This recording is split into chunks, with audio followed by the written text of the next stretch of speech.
Well, good morning, everybody. It's 10 o'clock here, so we'll begin the presentation.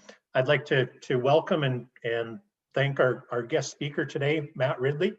Matt is the author of How Innovation Works and Why It Flourishes in Freedom, and I was fortunate enough to get a copy of Matt's book last fall and truly enjoyed reading through it and some of his insights and ideas and just the ease of his ability to explain why innovation and in the least regulated market is so important for societies today. So I reached out to Matt and extended an invitation to him, and I'm very fortunate that he's joining us today. I'd also like to thank the Center for the Study of Science and Innovation Policy within the Johnson Shoyama Graduate School of Public Policy for partnering and arranging the logistics of getting this set up and collaborating with their students to hold this today. So we're fortunate to have Matt, who's a distinguished speaker in this area. He's written several books, among them The Red Queen, Genome, The Rational Optimist, and The Evolution of Everything. And his books have been sold over 1 million copies and translated into over 30 different languages. So his message certainly resonates with people around the world. Matt joined the House of Lords in February 2013, so serving for nearly 8 years there. And he sits on the Science and Technology Committee and the Artificial Intelligence Select Committee. Matt was the founding chairman of the International Center for Life in Newcastle, and he created the column Mind and Matter in the Wall Street Journal and has been writing that column for over a decade. And so, Matt, I'd like to turn the computer screen over to you and look forward to your presentation and to have a discussion to follow in 45 minutes or so. So, Matt, over to you. Well, thank you, Stuart, very much indeed. It's very nice to be with you in Saskatchewan this morning, or rather this afternoon here in Northern England. And what a miracle it is that we're able to do this. And that's going to be one of my themes, is the miracles that innovation produces. And in particular, I think this year has driven home a number of lessons about innovation. This past terrible year that we've experienced with the pandemic, for obvious reasons, it's enabled us to advance video conferencing technology dramatically, not by inventing it, but by innovating it, by making it available, affordable, and reliable for so many people, which is going to be one of my themes, that innovation is more than just invention. The other way in which we're reminded of the importance of innovation, of course, is the vaccine hopefully coming to the rescue of us after this pandemic. And really, one of the points about that I think we should note is that we should have accelerated vaccine development years ago. It's been rather in the slow lane. It's been somewhat neglected by both the pharmaceutical industry and the governments around the world. And it's taken a long time to develop vaccines. We have now accelerated that. We've developed what I think will be an exciting new platform for rapid, effective, and safe vaccines going forward, namely the messenger RNA platform. And so I do think that, as it were, good things are going to come out of this bad experience. So what I want to do is kick off by reminding you how lucky you are. Now, this might seem a strange thing to do at the moment when we're living through these appalling lockdowns and the terrible effect they're having on everybody. But in the grand scheme of things, compared with our ancestors of a generation ago or 2 or 3 generations ago, it is extraordinary how much the prosperity of the world has improved. And most of us somehow aren't aware of it. We just don't know that it's happening. So what I'm going to do is click the share screen button, and as a result, I think you will see, hopefully. Now, I hope everybody can see a screen. If you can't, Stuart, give me a shout. But no, it looks good. Looks good, right. Well, what you should be able to see is that in the last 20 years, the proportion of the world living in extreme poverty has doubled, stayed the same, or halved. Well, when Hans Rosling asked this question of 1,000 people, he got the following answers. And he did this experiment in the US, he did it in the UK, and he got a similar answer. I just need to click something to make it advance. There you go. 65% of people thought that the percentage of the world population that lives in extreme poverty has doubled in the last 20 years, and only 5% think it has halved. Well, the 65% are wrong and the 5% are right. But Rosling pointed out that if he asked that question of a chimpanzee by throwing 3 bananas into its cage, this is actually a picture of a monkey, sorry, not a chimpanzee, but you get the point. And on each banana was written one of those 3 answers, and he measured which banana the animal picked up first. Then the monkey would get the right answer 33% of the time, not 5% of the time. It would do 6 times as well as human beings at answering this question about human society. How can that possibly be? And the answer to that question, I think, is rather well summarized by a remark by Josh Billings a long time ago, who said, it's not what you don't know that gets you into trouble, it's what you know for sure that ain't so. And quite a lot of what we know for sure that ain't so is just not right. And so one of the things I want to do is challenge some of your preconceptions about the world. Here's the evidence on extreme poverty.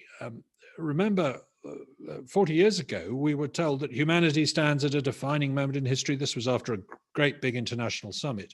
We are confronted with a perpetuation of disparities between and within nations, a worsening of poverty, hunger, ill health, and illiteracy. In fact, the number of people living in extreme poverty has been plummeting, and it's never happened before. For generation after generation has lived on this planet, and most people have been very poor. Now, very few people are very poor. Now, there's a lot of people who are still quite poor. There's a huge problem to be dealt with, but it's going in an extraordinarily good direction. And it's not just poverty. A best-selling book when I was 12 years old, I didn't read it at the time, but a lot of people did, said the outlook for man is painful, desperate, and the hope that can be held out for our future seems very slim indeed. But look at what's happened to the greatest measure of misery anybody can think of. That is to say, child mortality. I can't think of anything worse than children dying. And on all continents, it's been falling very steeply. Or what about famine? Again, when I was young, people were saying things like this. By 1975, a disaster of unprecedented magnitude will face the world. Famines greater than any in history will ravage the undeveloped nations. This was a best-selling book called Famine 1975. And indeed, famines had ravaged every decade of the 20th century and arguably were not getting better. But what happened after the 1960s? Famine went extinct. Not quite. It's still possible for a famine to happen, but only where there's a dreadful political regime that makes it impossible to get food to people, not because of lack of food. And that's because of the advance of science. It's because of world trade, which enables food to get to people, and so on. What about diseases? Well, again, malaria was getting worse until the early 2000s, and there were frequent predictions at that time that climate change would make it even worse, and that we could see enormous increases in the number of people dying of malaria in the 21st century. What happened? Well, in fact, malaria mortality has nearly halved since 2003. What happened in 2003? The Gates Foundation started pushing a very simple technology into Africa, the insecticide-treated bed net, a mosquito net to keep out mosquitoes that is impregnated with a cheap insecticide. It has a huge deterrent effect on mosquitoes. It's been enormously effective. It's a very, very simple technology, and it's responsible for most of that decline in malaria. Or what about population growth? When I was young, the population explosion was accelerating and everybody thought it was unstoppable. And here's a typical quote from another best-selling book, Paul Ehrlich's book, The Population Bomb, saying that it's like a cancer and we'll have to do really heartless and cruel and brutal things to stop people breeding. In fact, what happened was that the world population growth rate halved It's halved from 2% to 1%. And it did so basically because we stopped children dying. That's the main reason. Once children stop dying, people stop planning large families. They start planning small families and try to invest in making sure their kids go to good educations and things like that. So we didn't have to be heartless and brutal. We could be nice to people, stop their kids dying, and it would have a good effect. Now, the population is still growing, but every indication is that it will stop growing in this century. Here's one that I think surprises most people. The world is getting greener. We can measure this with satellites. We can measure it on the ground. We can also measure it in terms of the annual variation in carbon dioxide in the air, which indicates how much green vegetation there is to absorb the CO2 in summer. And what it shows is that there is a general greening trend on all continents. It's about 14% more green vegetation on the planet than there was 30 years ago. This is largely because of the extra carbon dioxide in the air, which makes plants grow faster. And it's equivalent to adding a green continent the size of, twice the size of North America in 30 years. So it's quite a significant effect. Forests are getting generally thicker everywhere, and particularly semi-arid regions are getting less brown and more green. When I was young, we thought whales were going to go extinct. Genuinely, I thought I'd never see a great whale, and I certainly didn't think I'd see large numbers. Humpback whales were down to 5,000 globally. Now there are 80,000 humpback whales in the world, and they are beginning to be seen in huge aggregations for the first time in many generations. Nobody will have seen a site like this, which was taken off Southwest Africa a few years ago, for a very, very long time. It's not all going in the right direction, of course, but again, here's something else that people think is getting worse: inequality. When I was young, the world was indeed a very unequal place. There were people who lived in the first world and people who lived in the third world, as it was called. And there was a great valley between them, a gulf where nobody lived in middle-income countries, as it were. And today it looks very different. There's a great mountain where there was once a valley. And that's largely because Asia, in particular, has moved from a low-income continent to being a middle-income continent. Africa is slowly moving the same way, and Latin America has also followed Asia into that middle area. So inequality is going down because people in poor countries are getting rich faster than people in rich countries are getting rich on the whole. There's still a lot of inequality and it causes a lot of problems, but it's not getting worse, it's getting better. Again, until I wrote a book about this, I thought we were getting less happy. Everybody said so, and the media kept saying so. Turns out it's not true. People are actually getting slightly happier. There's a correlation between wealth and happiness within countries and between countries. And because everybody's getting a little bit richer, so everybody's getting a little bit happier. Not everybody, but on average, people are. It's, of course, possible to be very rich and very unhappy, but then that cheers up other people if you do that. So that's a good thing. That's a joke, by the way. All of these trends, exciting as they are, underplay what's really happening because they kind of leave technology out. They leave out the change in the availability of services as a result of innovation and technology. So here's a chart showing the price of lighting, how much it costs in money, corrected for inflation, to turn on a light. And as you can see, that cost has come down incredibly over the centuries. The big advance was the invention of electric light. And yet even this chart underestimates what's happened because it measures that fall in money. Let's measure it in time instead. How much time do you have to spend working on the average wage to be able to afford to switch on an ordinary electric lamp for an hour to read a book? Preferably my book. And the answer is about a third of a second. If you're on the average US wage, the cost of that light to you will take about a third of a second's work, which is not very much. That's with a compact fluorescent bulb. I should update this. Nowadays we use LED bulbs, don't we? Well, in 1950, your grandparents had to work for 8 seconds to earn that much light, a significantly greater investment of time. In 1880, 15 minutes of work to earn that much light from a kerosene lamp.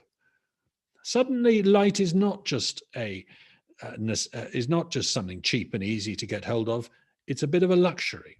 In 1800, with a tallow candle, 6 hours of work on the average wage before you've earned enough to have an hour of decent light. Just talking about one lamp's amount here. We're not talking about lighting up the whole house or the whole room. Lighting was a huge luxury in those days. And that, I hope, gives you some indication of how much technology has changed the world. It all comes from innovation. What is innovation? Well, in my view, it's different from invention. Invention means coming up with a new device. Innovation means making that new device available, affordable, and reliable. There's a nice little story here that I think illustrates the point. There's a beaver and a rabbit looking at the Hoover Dam. And the beaver says, "No, I didn't build it, but it is based on an idea of mine."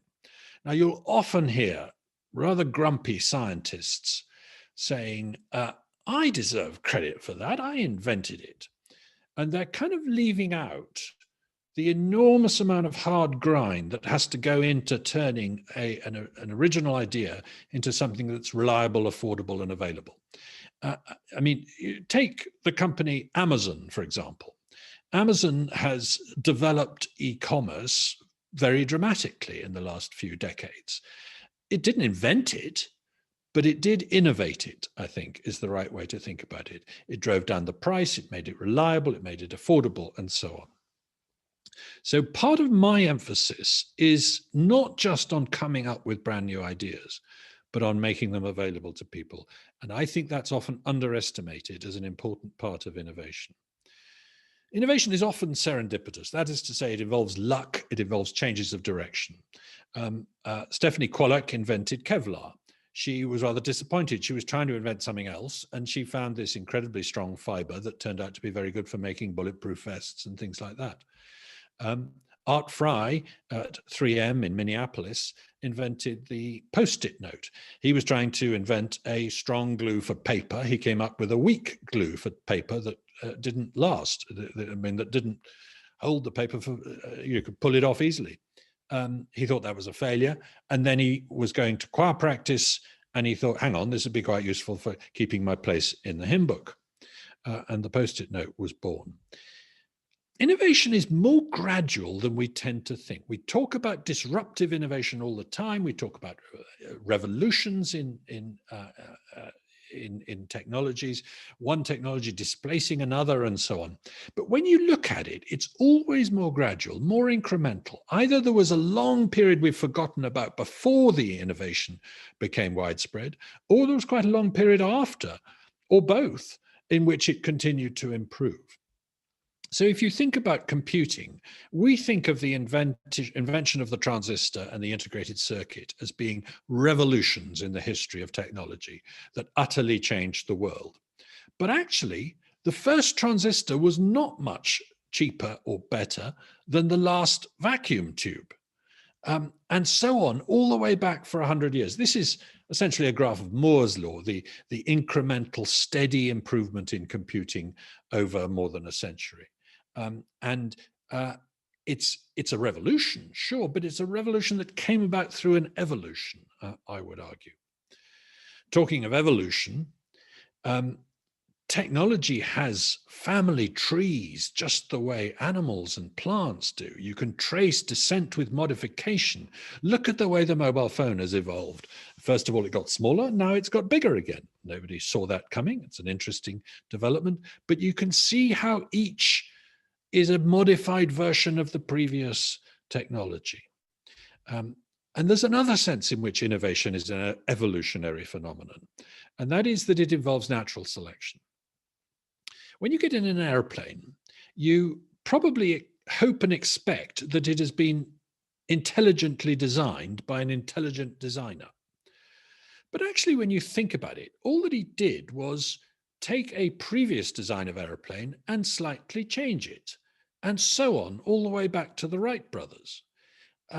And which designs did he choose to copy? The successful ones, and not the unsuccessful ones. Here's a French philosopher making the same point about boats. Every boat is copied from another boat, let's reason as follows in the manner of Darwin, it's very clear that a badly made boat will end up at the bottom after 1 or 2 voyages and thus never be copied. One could then say with complete rigor that it is the sea herself who fashions the boats, choosing those which function and destroying the others. So in a sense, our technologies are evolving. They're not being invented in quite the same way that we think. There's another way in which evolution is a good metaphor for what's going on here, because evolution works by the recombination of genetic sequences through a process called sex. Sex essentially brings together different genetic sequences and mixes and matches them so that you can combine good ideas from different lineages. So does technology. The process of exchange enables us to exchange ideas and bring together ideas. In fact, most technologies, when you think about them, are combinations of other technologies. Here's my favorite example of what I call ideas having sex. It's the pill camera. It takes a picture of your insides if you swallow it to give doctors information about what's going on. And it came about after a conversation over a garden fence between a gastroenterologist and a guided missile designer. That's an example of the kind of thing I'm talking about. Now, on my desk at home sits this object. It's an Australian hand axe of the kind used by Homo erectus at least 500,000 years ago. My wife bought it for me on eBay. And right next to it used to sit an object of exactly the same size and shape.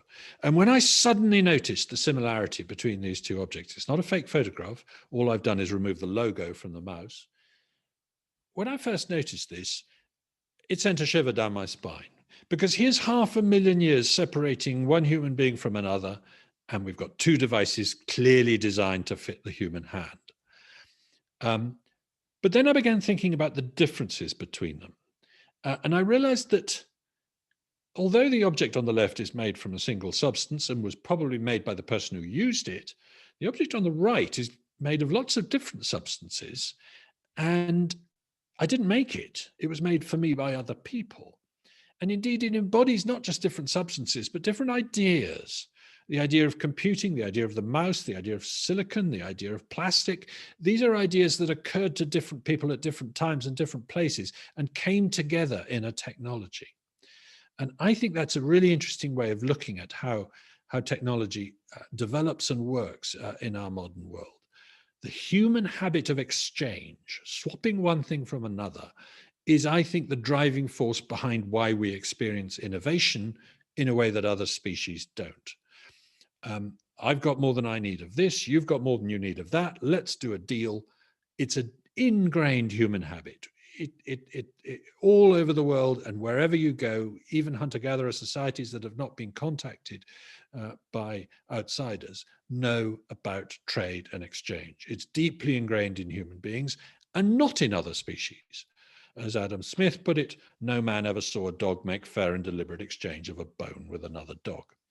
You know, it turns out to be really hard to teach chimpanzees to swap grapes for carrots with each other and things like that. Another key feature of innovation is that it's a collective enterprise, as this exchange point drives home.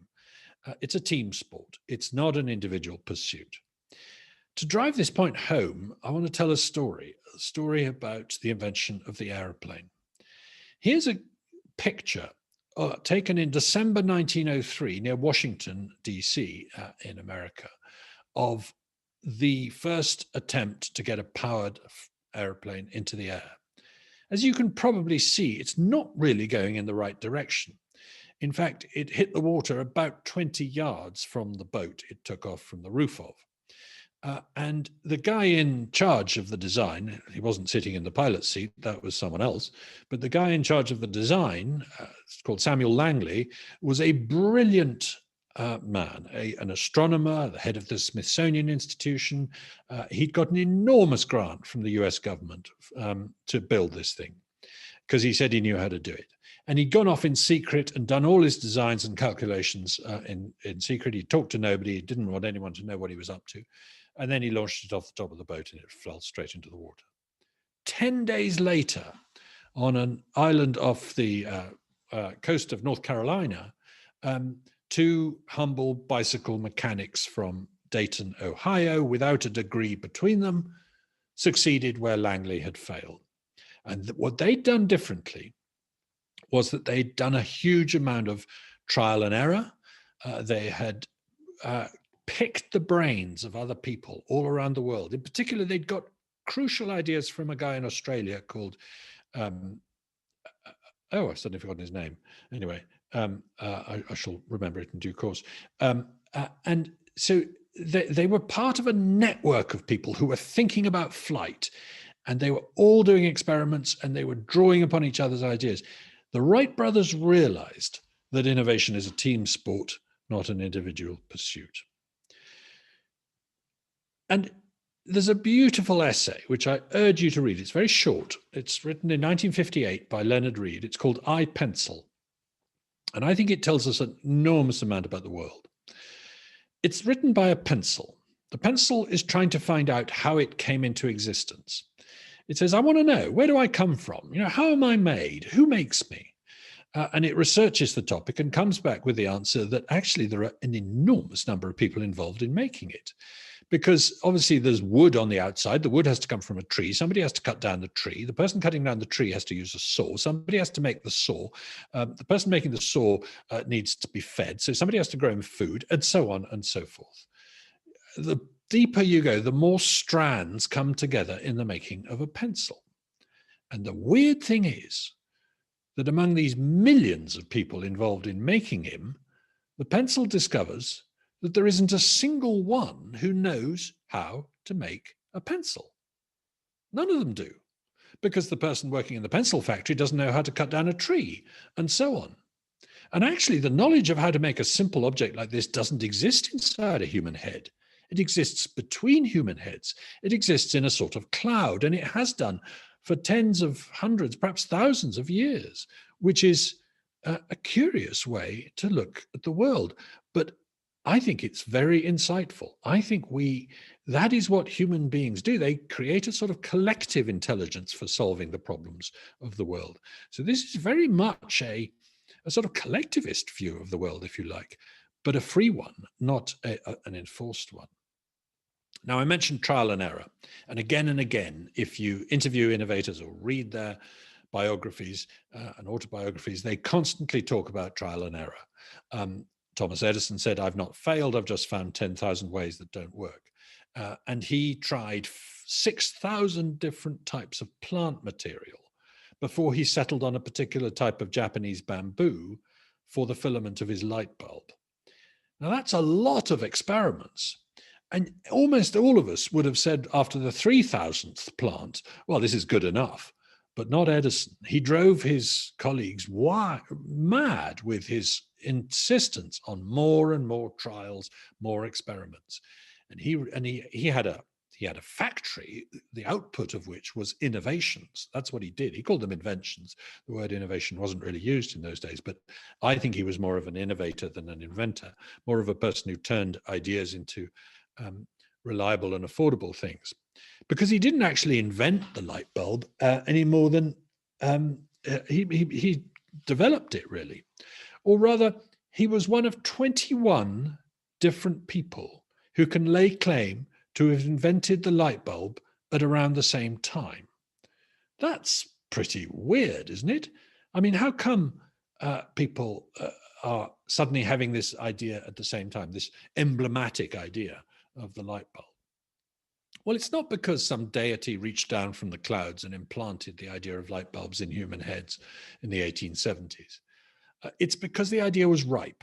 It's because the technologies preceding the light bulb had reached the point that it was inevitable people would put them together and make an evacuated glass sphere with an electric filament in it. So Lodygin in Russia and Swan in England and lots of other people came up with the idea at the same time. Edison was the one who made it reliable and affordable, which is, of course, the key point. But hang on, does this mean that we don't need inventors, that these things will just happen inexorably and inevitably? To some extent, yes. I mean, if you think about search engines, the most useful invention of my lifetime, I think. I use a search engine pretty well every day. I think I do use them every day. I can't imagine the world without them now. I can't remember how we found stuff. I guess we went to catalogs and things and looked things up in libraries, but I'm old enough to remember that world. And yet, if Google had never been founded, would we not have search engines? Of course we'd have search engines. It was inevitable once the internet got started that search engines would become a key part of the internet. And probably inevitable that they'd be one of the best ways of making money out of the internet, I suspect.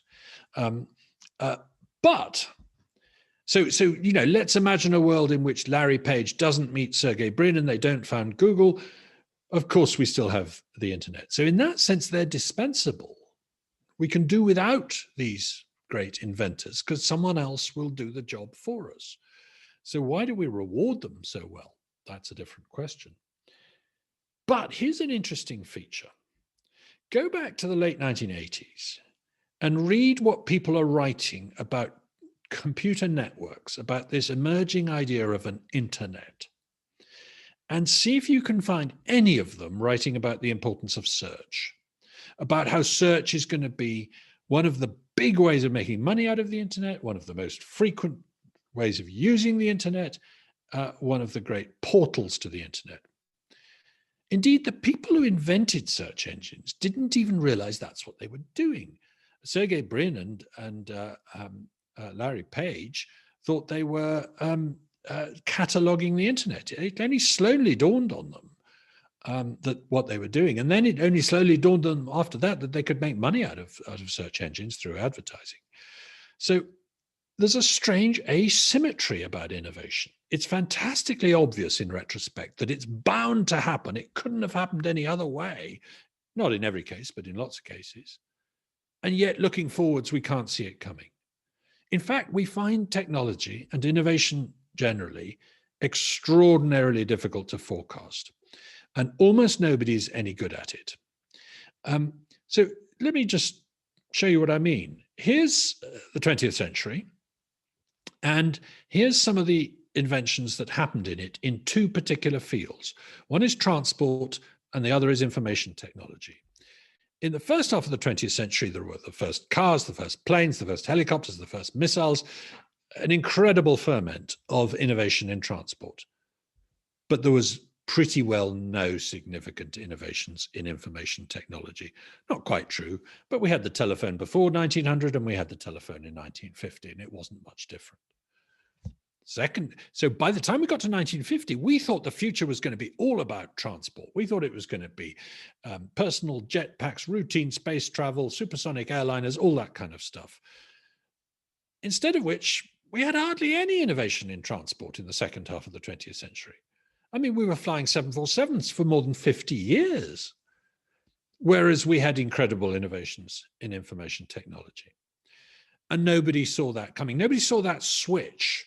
That one type of innovation ran out of steam and the other accelerated dramatically.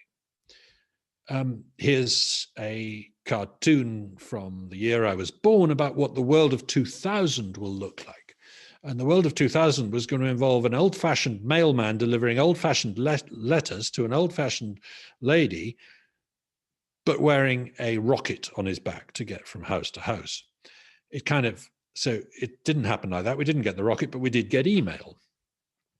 Not everybody gets the future wrong. Here's a German illustration from the 1920s of what the future will be like, which is pretty well bang on as far as I can see. That's roughly what we're doing now, isn't it? I'm not here to say everybody gets everything wrong.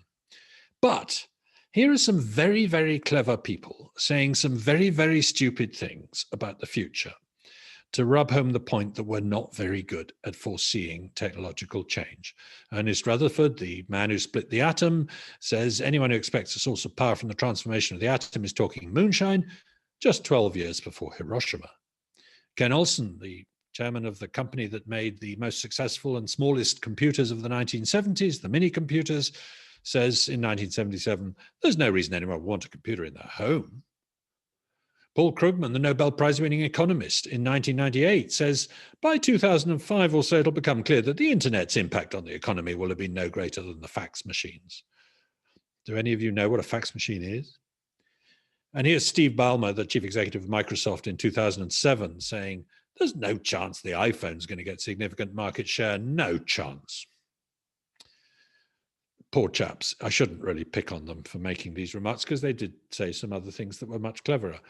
But my point is, we're not very good at telling the future. And one reason why is because of what I call the Amara hype cycle.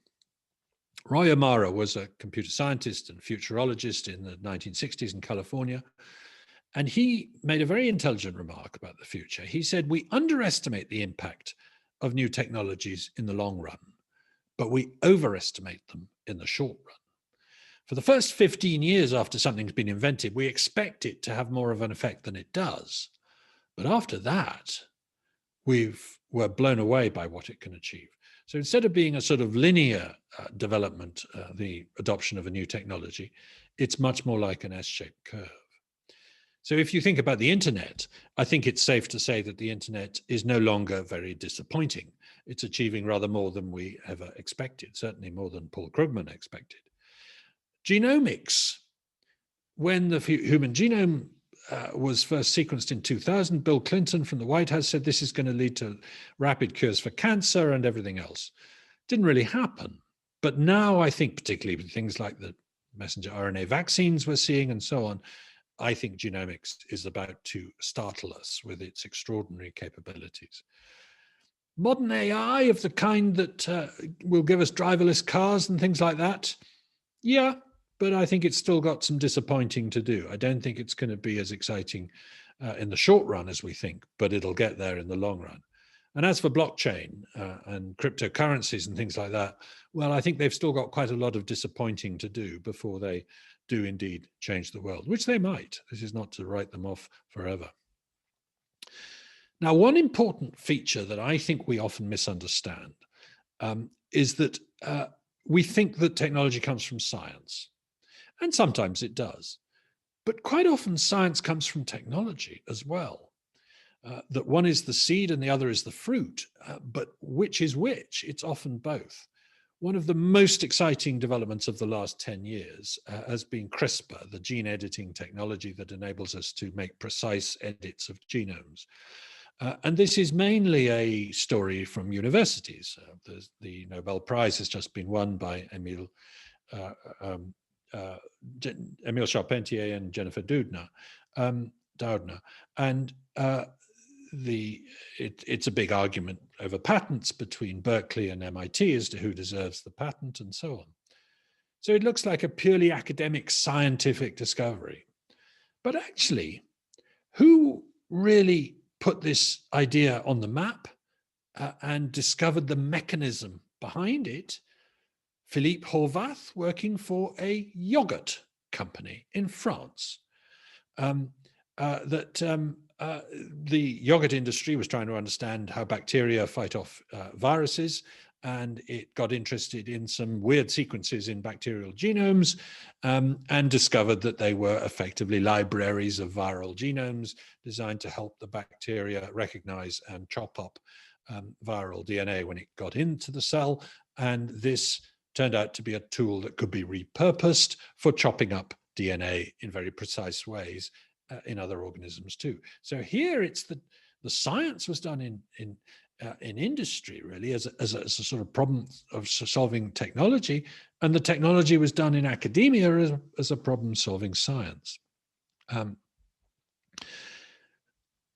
Most people fear that innovation will destroy employment. It's not true. We've been worried about this for 200 years. The first threshing machines were resisted by people saying this is going to lead to a net loss of jobs. It didn't. The first computer automated factories led to a huge panic in the 1960s about permanent unemployment that was going to affect the workforce. Yes, you do get temporary and painful dislocation in the workforce. But in the long run, we create new jobs, and we also share out the extra leisure that we get from automation. So today we have long periods of education, long periods of retirement. We have shorter working weeks than we did 100 years ago. That's the way in which innovation is giving us leisure time. It's not destroying the productive jobs that we have. The other thing innovation does is it doesn't run out of resources. So it's potentially infinite, because you can always innovate by doing more with less. You can always say, I'm going to use a little bit less metal in the car, or a little bit less concrete in the building, or a little bit less aluminium in the tin can, or whatever it might be. Here's a very nice example, using 68% less land to produce the same amount of food as we did 50 years ago. That's because of advances in technology and agriculture, the kind of thing Stuart Smith does, and the incredible advances we've seen in the way we grow crops, sparing land for nature on an enormous scale. Because of this effect, we actually use less land to feed 7 billion people today than we used to feed 3 billion people when I was born. Here's a lesson about innovation. Empires are bad at it. I mean, the Ottoman Empire or the Ming Empire in China, these are huge free trade zones that ought to, that are very rich, and they ought to have a lot of innovation going on in them. And they usually don't. They usually stifle innovation. The reason is because they're very centrally planned, because the emperor's in charge and he and his officials like to know what's going on, and on the whole, they're very good at preventing people from coming up with new ideas. City-states competing with each other, like in Renaissance Italy or ancient Greece or essentially modern California, are much, much better at producing innovations. Big companies are also very bad at innovation. Kodak was blindsided by the invention of digital photography and disappeared altogether. Nokia was blindsided by the data revolution in mobile phones. Nokia used to be the biggest mobile phone company in the world by a mile, and yet it was so wedded to voice that it couldn't see data coming, and it basically disappeared pretty well altogether, and was eventually taken over. We think we like innovation because we like the new gadgets and the new ideas. But actually, there's huge resistance to innovation. Here are people protesting genetically modified crops 20 years ago in the United Kingdom. And of course, this has happened all over the world. GMOs have been fiercely resisted, despite the enormous benefits they very clearly bring, not only economic ones, but ecological ones too. Less reliance on pesticides, for example. And it's not just this technology. Almost every technology, unless it's really useful to us from the beginning, like mobile telephones were, almost every technology gets strongly resisted by some pressure group. Here's a nice story about the invention of coffee. Coffee was invented, it reached the Middle East and Europe about 1500, and it spread throughout Europe. It became immensely popular wherever it appeared. Had an enormous impact, as you know, it kept people awake rather than sent them to sleep. The effect almost everywhere was that people tried to ban it. Kings and rulers and sultans, they all tried to ban it. And they did so partly because they were lobbied by the competing industries. So the wine and beer industry would invent stories about how coffee dried out your liver or poisoned your kidneys or something. And they would get some medic in some university to sign up to this and produce what looked like a learned report saying that this was true. And it was all nonsense. But they were just pursuing their own self-interest, and they were good at lobbying. But the other reason for banning coffee is very nicely expressed here by King Charles II with his proclamation for the suppression of coffee houses in the 1670s. As for coffee, tea, and chocolate, I know no good they do. Only the places where they are sold are convenient for persons to meet in, sit half day, and discourse with all companies that come in of state matters, talking of news and broaching of lies, arraigning the judgments and discretion of their governors, censuring all their actions, and insinuating into the ears of the people a prejudice against them, extolling and magnifying their own parts' knowledge and wisdom, and decrying that of their rulers, which if suffered too long may prove pernicious and destructive. So he doesn't like the fact that people are chatting in coffee houses and chatting about whether he's doing a good job. And he doesn't like fake news, to put it another way. just another case history of great relevance to what's going on today of the resistance to innovation.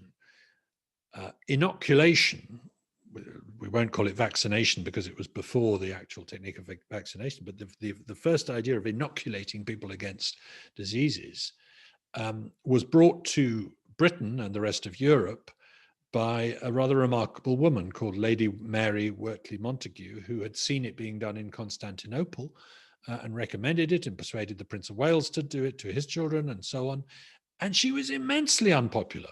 I mean, the medical profession tried to run her out of town for this outrageous and ludicrous idea that you should give children doses of smallpox to stop them getting it later in their life from people who had recovered.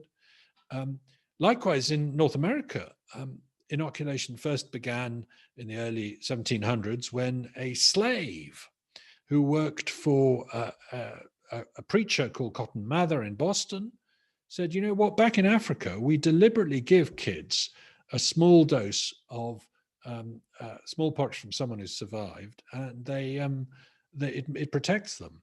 And Cotton Mather mentioned it to a medic at Harvard University called Boylston, who inoculated 300 Harvard students because a ship had just docked and smallpox was spreading through the town, and it worked, but not before Boylston was pursued by an angry mob, and he had to hide in a cupboard for 2 weeks to escape being killed for coming up with this invention. So when you hear people praising vaccination today, remember how hard won some of these victories were. Now, one important feature of this is why China is good at innovation. For the last 20, 30 years, China has not just been catching up with the West, but overtaking it in all sorts of ways. It's a very innovative place. I argue that innovation depends heavily on freedom, that you need the freedom of people to experiment, to try, to invest, to fail and start again, to change their minds, to express their wishes as customers. All those kind of things are part of the system that drives innovation. So how come a country that is not free, like China, is good at innovation? And the answer is that it's not free politically, but it is free economically, or rather it has been, because since Deng Xiaoping reforms in the 1980s, it's been impossible to start a new political party in China, but it's been very easy to invent a new device. You've got none of the growth of bureaucratic obstacles that slow you down in the West. You can just set up your factory and go. It's almost permissionless. Now that's changing. Xi Jinping is a very different creature from the presidents of China that went before him, and he is an economic autocrat as well as a political autocrat. So I foresee that China will lose its innovative edge. And this happened before in China. 1,000 years ago, the Song dynasty oversaw extraordinary innovations, things like compasses and printing and so on, gunpowder, other things like that. And it was a time of very light touch imperial rule. Cities were basically operated like city-states, basically run by the merchants who lived in them. It was very devolved, very decentralized. That was followed after the Mongol interregnum by the Ming Empire, and the Ming emperors were not only very cruel and autocratic, they were also, they demanded absolute control through their mandarins and eunuchs of pretty well everything any merchant did. And they sent 1 or 2 huge ships around the world to do trade, government-controlled trade, rather than letting merchants do it in smaller ships.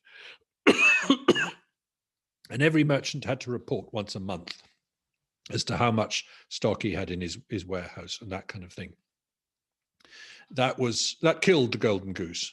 It prevented China being an innovative country. So I think something similar is happening on a much faster timescale today. Well, let me end with a little bit of optimism again, back to my first point that the world is a better place than we often think.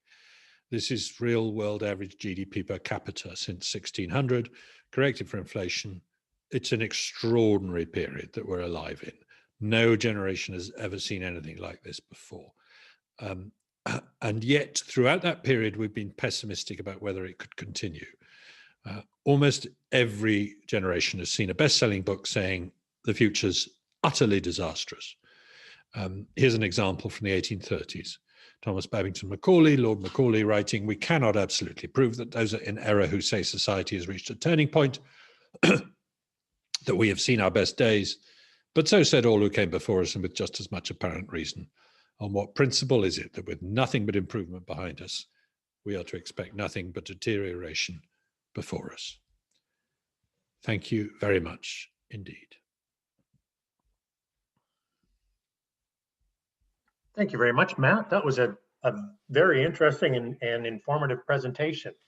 So I'll extend an invitation to everybody participating in the call. If you've got a question, please raise your hand or submit it in the chat, and between Bethany, Karen, and I will make sure we get one, get it posted. So I'll take the opportunity to ask you a quick question, Matt. You talked a lot about individuals, innovation, and companies. Is innovation in government something that just seems to die and never flourish, or have you looked at examples or evidence of where government departments or agencies have tried to be innovative and been successful?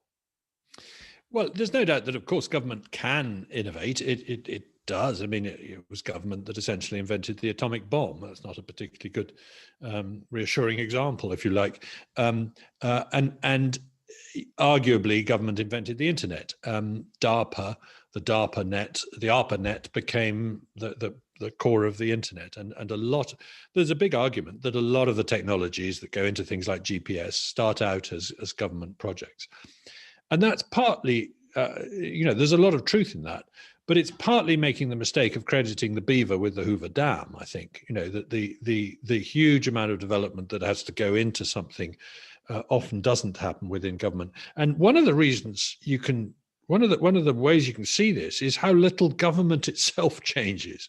I mean, I sit in a legislative chamber where our procedures and our language and our ways of passing bills are barely changed since the 18th century.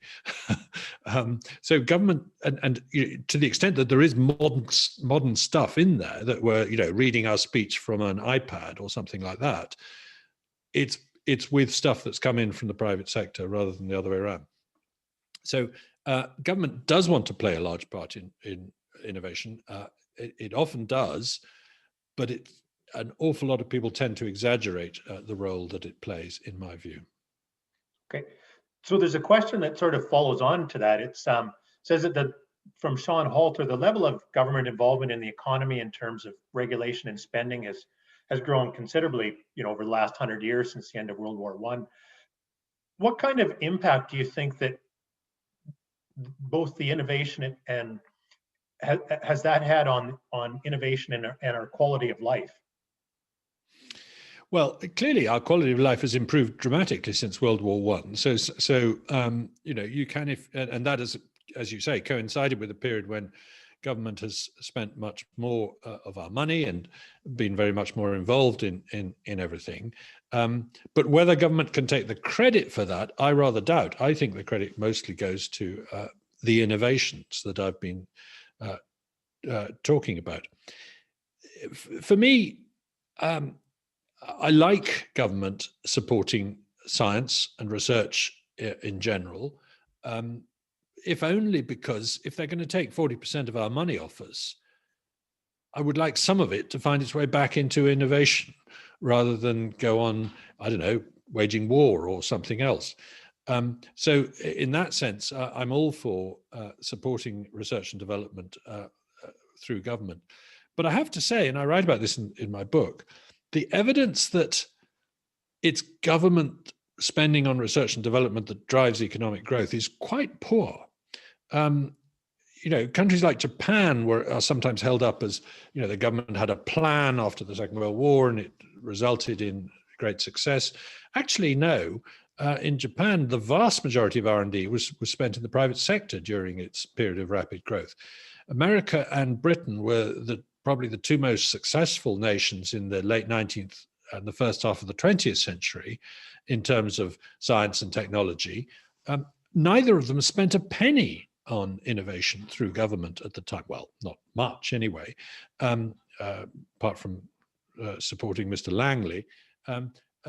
Whereas Germany and France were actually supporting innovation from government a lot during that period, and were not so successful. So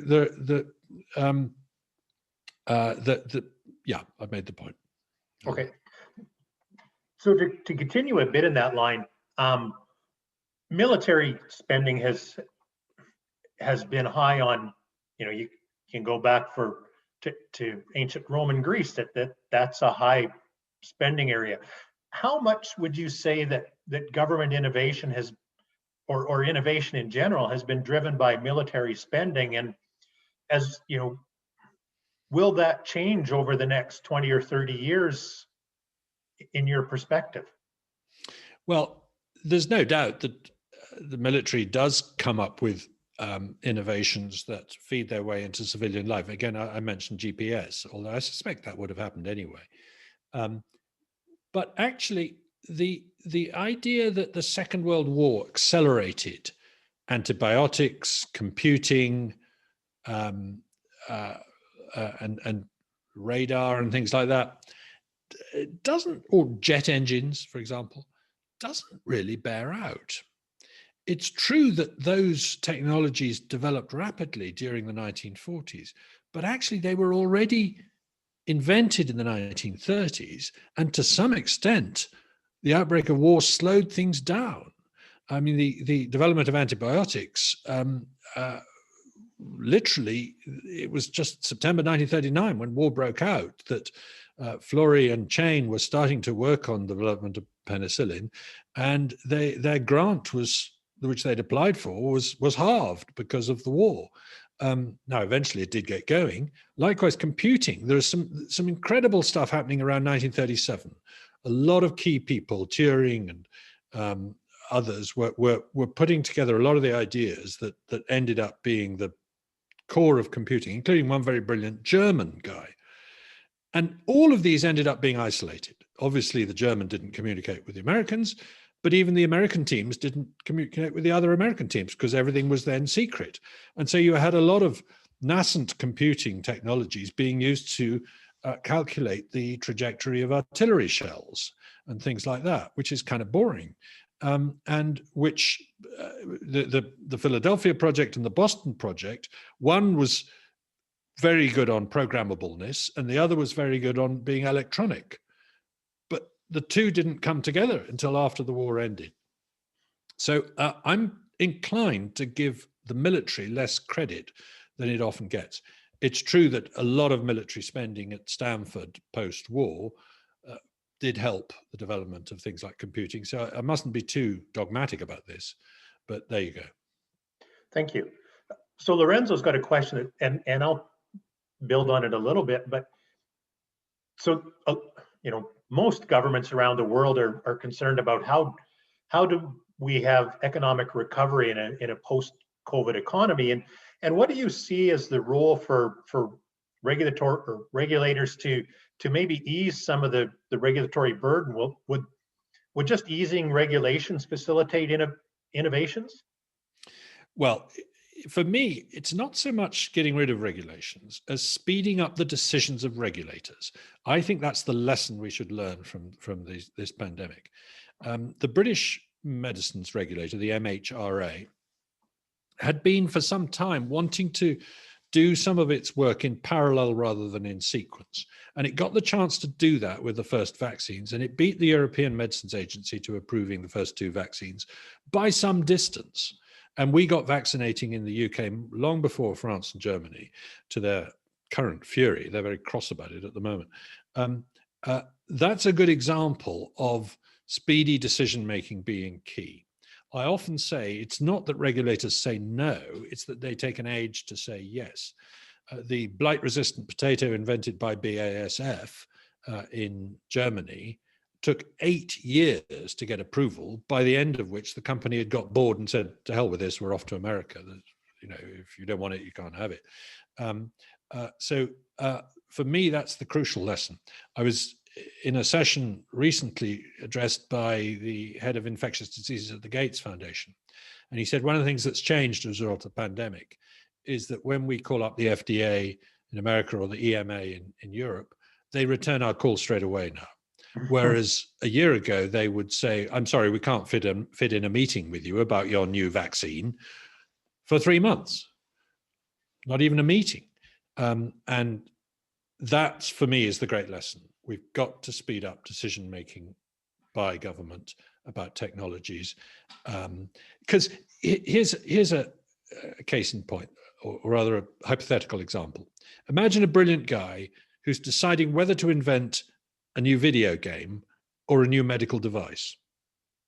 He knows the medical device will take 20, maybe 40 months to get licensed approval by the FDA or the EMA. And during that time, what's he going to live on? He's starting his own company. He doesn't have private income. The cost is going to be huge. He's got no income coming in. So he goes off and invents a video game instead. Is the world better off? I don't think so. Mm-hmm. Mm-hmm. So there's another one here about with the role of government and bureaucratic self-innovation. What kind of a role do you see in terms of innovative capacity from some of the societal organizations? There's a phenomenon which I write about in the book, which is called free innovation. And I think this is a really intriguing area. It's where consumers themselves adapt devices and develop new versions of them. So, for example, a lot of the innovation in surfboards has come from surfers. But to take a more interesting example, parents of diabetic children who wanted to be able to monitor their kids' blood sugar levels took the initiative and came together and put together a computer program that enabled them to do this, and then sort of sold it back to the pharmaceutical industry. So I rather like the idea that there are sort of little platoons, I think is the phrase that Edmund Burke used about human organizations that develop from the grassroots, that can be important in the story of innovation. Because people say, oh, well, innovation is different these days. It's done by huge companies and it involves enormous teams, and it's not like it was in the old days when one person could make a difference. It's not really true. I mean, we've lived through an age where most of the stuff that's changed our lives has come out of a garage in Palo Alto. Mm-hmm. Yeah.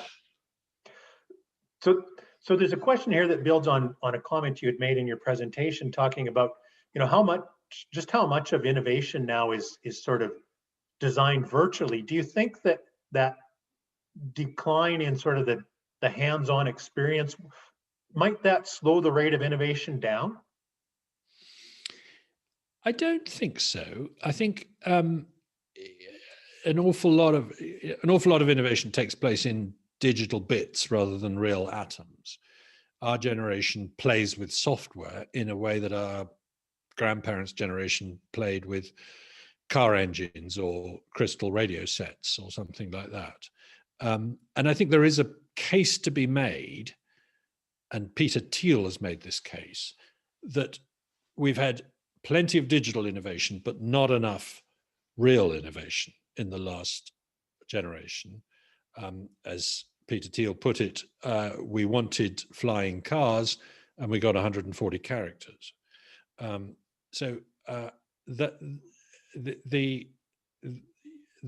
don't think it's because we're losing the skills. I think there are still good tinkerers out there who play with things.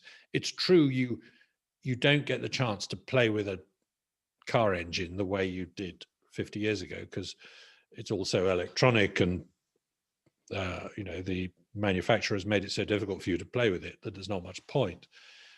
but I think there are other ways in which people can contribute to, like the example I just gave of the insulin program.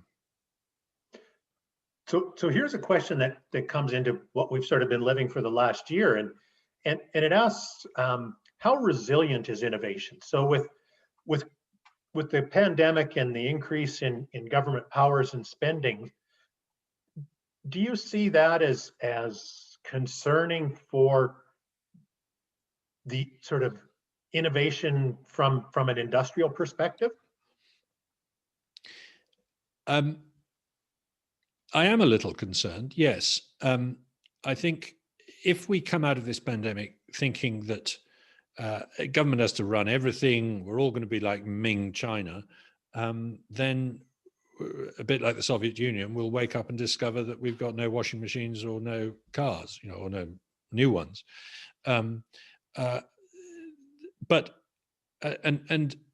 Just think, for example, how much we all depend upon a relatively small number of people in a relatively few parts of the world having done clever things in the last 50 years, whether it was in California or China or Japan or wherever. The rest of us have fed off that. And I do write in my book about whether or not, and most of the book was written before the pandemic began, whether or not we're in an innovation famine, whether this is a period when, if you look at the turnover of startup companies, the age of entrepreneurs, the number of new patents being issued, etc., this isn't a golden age of innovation. This is actually quite a sluggish age, particularly if you leave aside digital stuff. And that's partly because big companies have got better at muscling innovators off the field. It's partly because governments are doing too much and telling us what to do too much. And it's, America used to be this archipelago of city-states that competed with each other. Now everything's kind of run from Washington rather more than it used to be. Europe has gone the same way, with the very, very dirigiste and top-down way that Brussels tries to run the continental economy. That's the reason, or my reason, why we've left the European Union in Britain's case, because we think it's more important to be nimble and quick and experimental. So China is going the wrong way under Xi Jinping, as I said. India has tremendous potential, but Mr. Modi is not a liberalizer. I do worry a little bit as to where the next California is going to come from. I mean, at the moment, they're all moving to Texas. Great. But, who's going to pick up the baton and run with it? So you talked earlier about the speed of regulatory decision making, and with COVID vaccines, that's become there's certainly a lot of social media chatter about questions regarding efficacy and safety. How do I guess governments and the innovation economy deal with this public issue of trust if our regulatory decisions are coming faster and faster? Well, I personally don't think that the anti-vax movement is going to be much affected by whether or not the FDA takes 3 months or 5 months to approve a vaccine, if you see what I mean. I don't think that's the factor. I think the factor is the number of people out there spreading conspiracy theories about whether vaccines are Bill Gates' way of putting microchips in our blood or something. And so I don't, it is of course true that if a regulator makes a mistake and approves a dangerous medication, whether a vaccine or something else, as happened with thalidomide a long time ago, that it will do huge damage. And therefore we have to be careful, particularly in the health area, to not be too difficult about this. But can I just give a good example of where Canada's getting stuff right, in my view? Nuclear fission, nuclear power has been stuck, unable to innovate for 30, 40 years. It's basically stuck with the old pressurized water technology that was invented in a hurry, mainly for submarines in the 1950s. And the reason for this is because the way nuclear is regulated, particularly since 3 Mile Island and Chernobyl, is immensely heavy-handed. It takes an enormous amount of time and money to get a new design licensed. So most people don't try. Now, the US regulator and the UK regulator are stuck in this sort of weird system where they make it very hard for you to come up with new designs. And so, we build these vast nuclear power stations one by one, as if they were Egyptian pyramids, without any learning by doing, without any experimentation, because you can't change your plans halfway through the construction, et cetera, et cetera. You can't mass produce them, and so forth.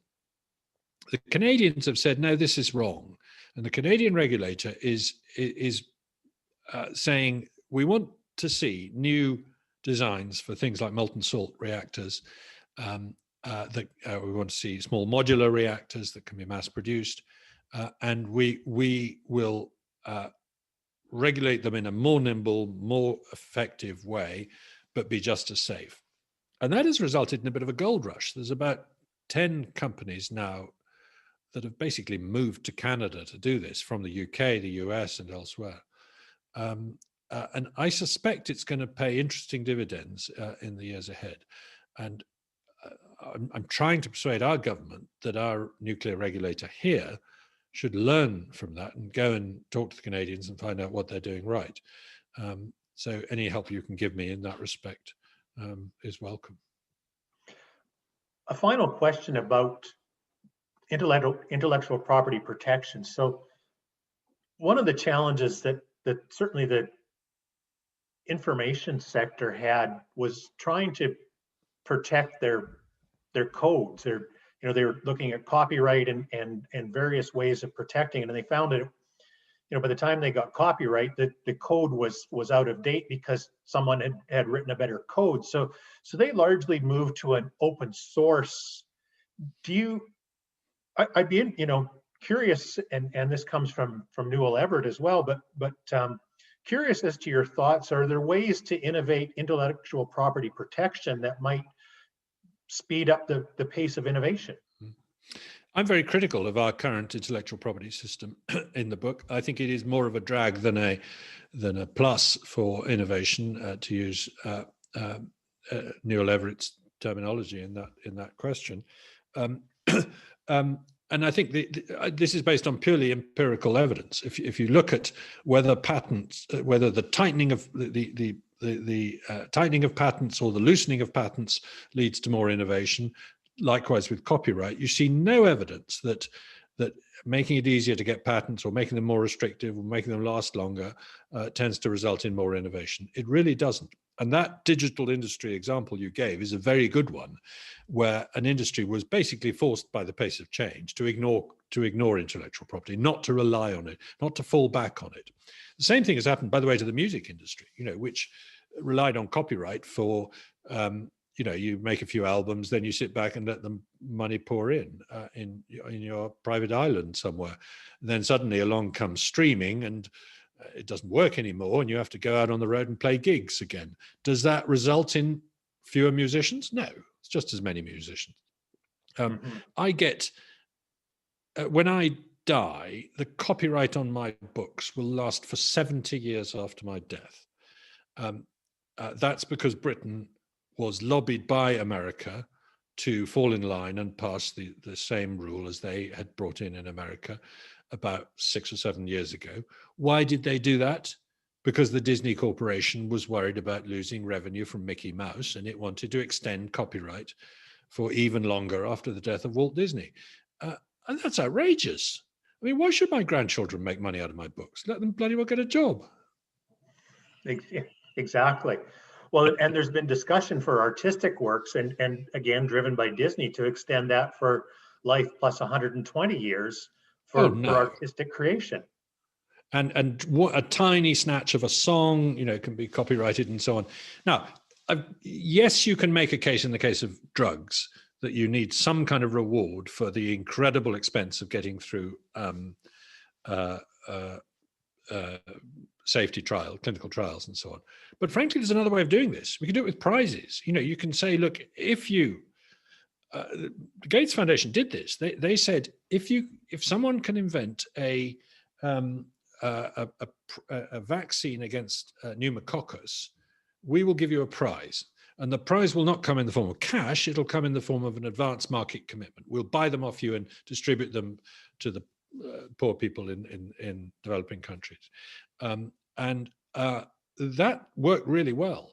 So I think there's other ways to reward inventors with sort of monopoly prizes than patents. And when patents expire, there's a burst of innovation. This has happened recently with 3D printing. Some of the key patents have expired, and you've seen a burst of innovation. What's that telling you? It's telling you that patents are getting in the way. They're not helping. Mm-hmm. Mm-hmm. Well, we're out of time, Matt. Thank you so much for a really informative and interesting presentation. I hope I certainly enjoyed it, and I think that everybody has as well. And I just want to thank again CSIP for partnering with me on this. It was fantastic to be able to put this together. And I've been asked to announce that the next innovation forum that CSIP will hold, it will be on February 11th. And the speaker is Ryan Deschamps, and his topic is going to be policy for quantum cybersecurity. So thank you, everybody. And Matt, I wish you a pleasant remainder of your afternoon and evening. And hopefully, if there's an opportunity to eventually actually travel some point in the coming year, and I make my way through England, it would be fantastic to catch up and have a discussion over a pint or two. Definitely, because the only thing wrong with Zoom is that you can't have a pint on it afterwards. Well, you can, but it's not quite the same. That's right. Okay, take care, and thank you so much. Thank you.